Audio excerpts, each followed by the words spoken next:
Police के signal मिलने के बाद यदि कोई व्यक्ति नहीं रुकता है तो उसे गोली मार देनी चाहिए। ये कानून है।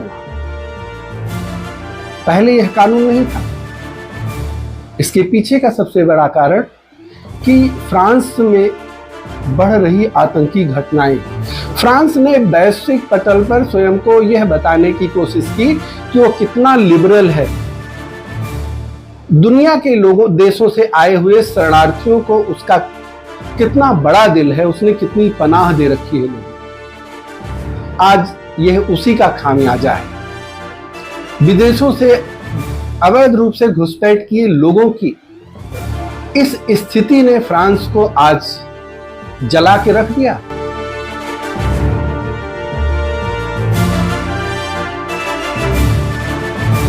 नमस्कार, मैं डॉक्टर राजनारायण पांडे, नया उत्तराखंड से।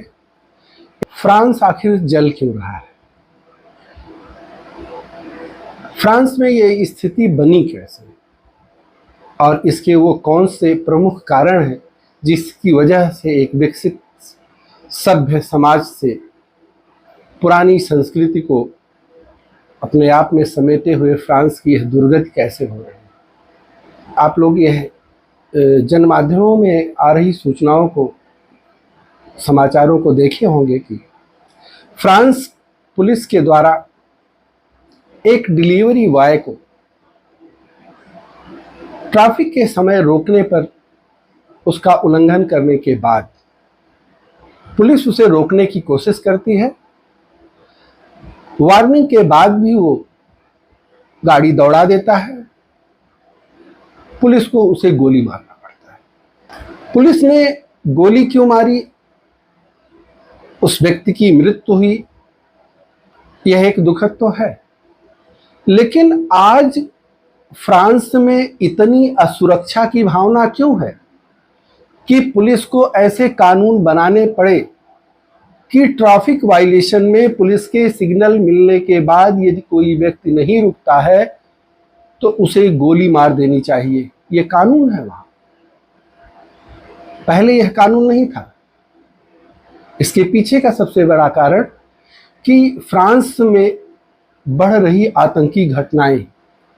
इस तरह की घटनाओं के बाद फ्रांस प्रशासन ने यह निर्णय लिया कि अगर पुलिस चेकिंग के दौरान कोई व्यक्ति भागने की कोशिश करता है तो उसके खिलाफ इस तरीके के हम कठोर कार्यवाही करेंगे। लेकिन फ्रांस में यह घटना कोई नई घटना नहीं है।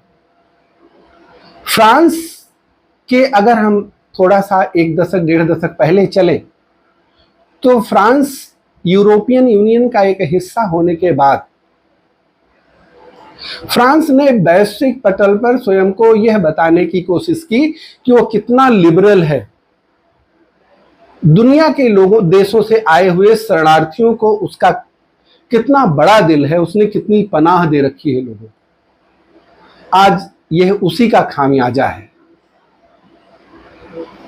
पोलैंड के राष्ट्राध्यक्ष ने तो यहां तक कह दिया कि आज अगर पोलैंड सुरक्षित है तो सिर्फ इस बात के लिए सुरक्षित है कि उसने अपने आप को शरणार्थियों से दूर रखा।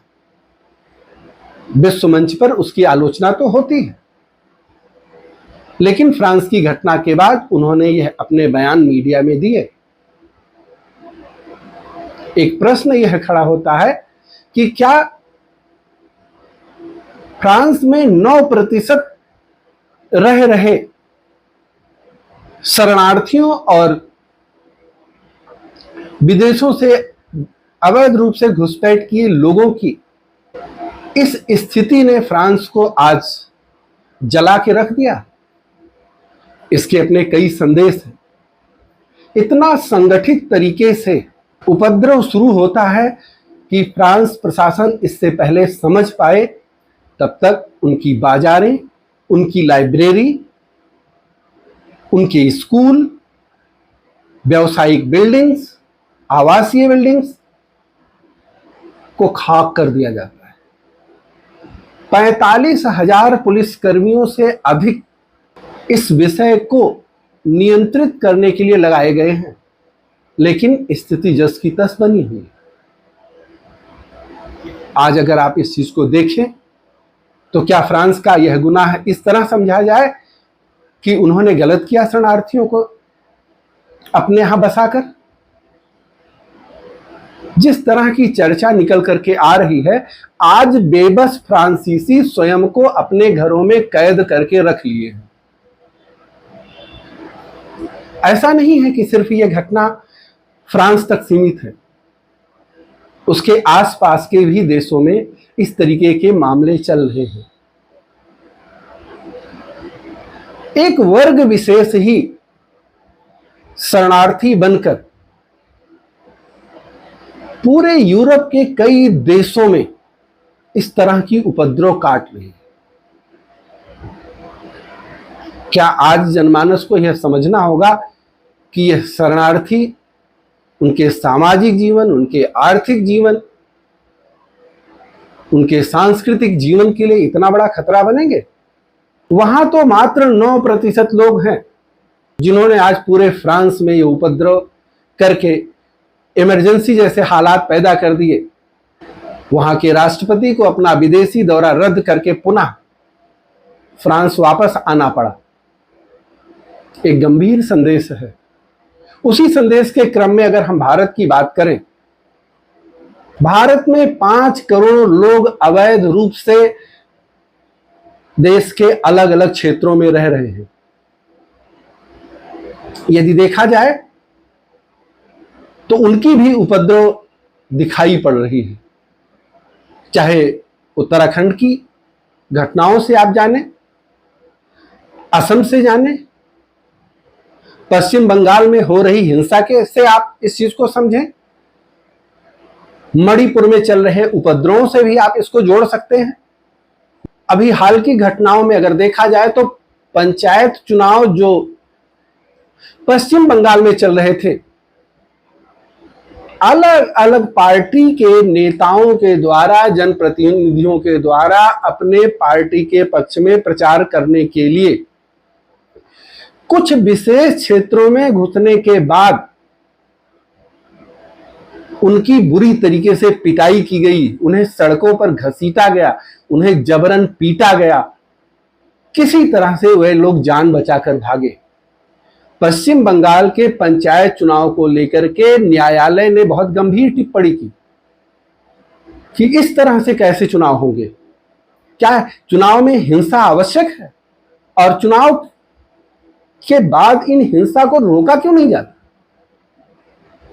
वर्ष दर वर्ष अगर हिंसा पश्चिम बंगाल की संस्कृति का एक अंग बन गई है, तो एक प्रबुद्ध वर्ग के लोगों के राज्य के रूप में जाना जाने वाला पश्चिम बंगाल तो आज वह जल रहा है।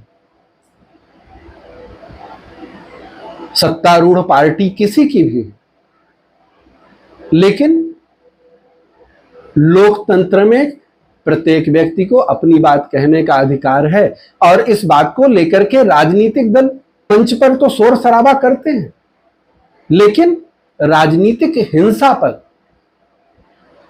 उनके वक्तव्य खुल करके नहीं आते। फ्रांस की हिंसा पर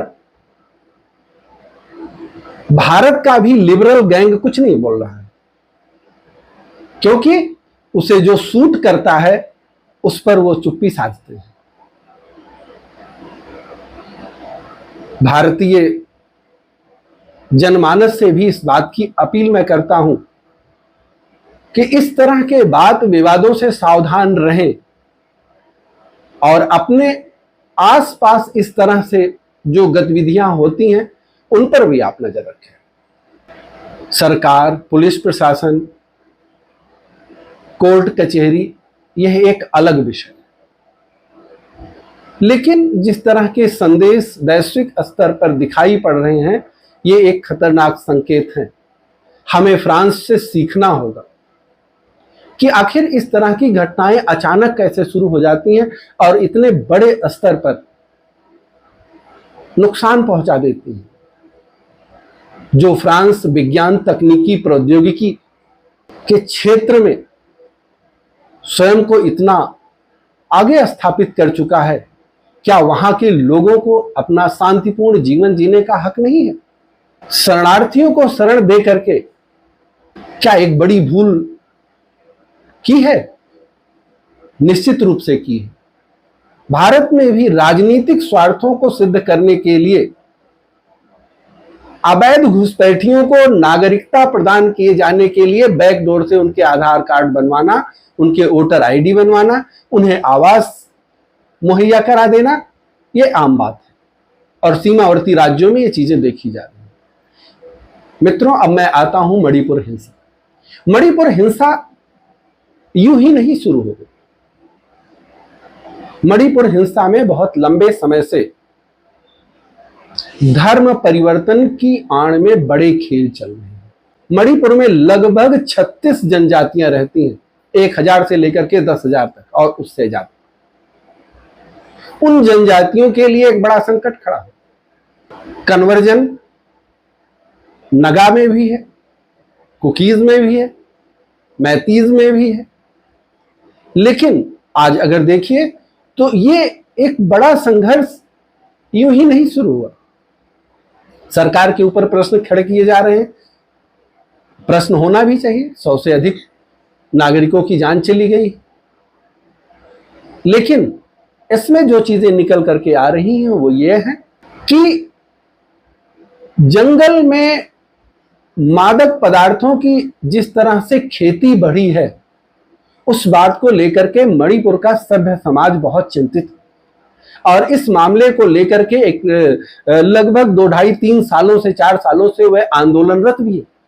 उन आंदोलनरत लोगों में सामान्य लोग नहीं, प्रबुद्ध वर्ग के लोग हैं, शिक्षक हैं, विद्यार्थी हैं, समाज सेवी हैं।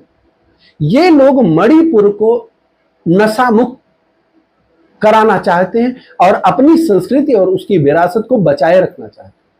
अवैध रूप से की जाने वाली अफीम की खेती और इस तरह से नशे के कारोबार में लिप्त लोगों को नियंत्रित करने के लिए जो प्रयास सरकार के द्वारा चलाए जा रहे हैं, वहां उस प्रबुद्ध वर्ग के संगठनों ने उसका स्वागत भी किया है। लेकिन यदि देखा जाए तो इस तरह के कारोबार पर जब अंकुश लगाया जाता है तो इतनी आसानी से वह चीजें नहीं सुधरती। जंगलों को काट करके जिस तरीके से इन धंधों का कारोबार किया जा रहा है, वह धंधे उस समाज को खोखला बना रहे हैं। लेकिन इस तरह के संघर्ष किसी भी लोकतंत्र के लिए एक बड़े खतरे के रूप में जाने जाते हैं और यह विषय ऐसा है कि इस विषय से कोई भी सरकार मुंह नहीं मोड़ सकती। भारत में राजनीतिक दलों के द्वारा पर्यटकों के रूप में राजनीतिक यात्राएं भी हुई मणिपुर की, लेकिन एक लंबे समय से सुलग रहे इस मणिपुर के समाधान के लिए लोगों ने राजनीतिक इच्छा नहीं जताई, क्योंकि उन्हें यह पता है कि इस तरह के मामले अगर चलते रहेंगे तभी राजनीतिक नफे नुकसान का गणित लगाया जा सकता है।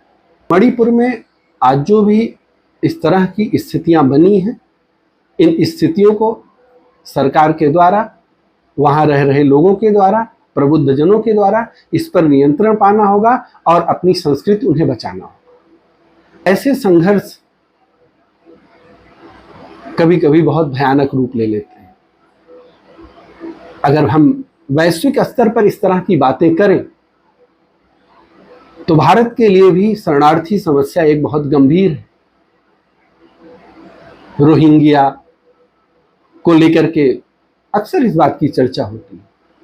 कहां से निकले, उत्तराखंड, दिल्ली, जम्मू कश्मीर, अलग अलग सीमावर्ती क्षेत्रों में जाकर के बस गए। एक बड़ी चुनौती है।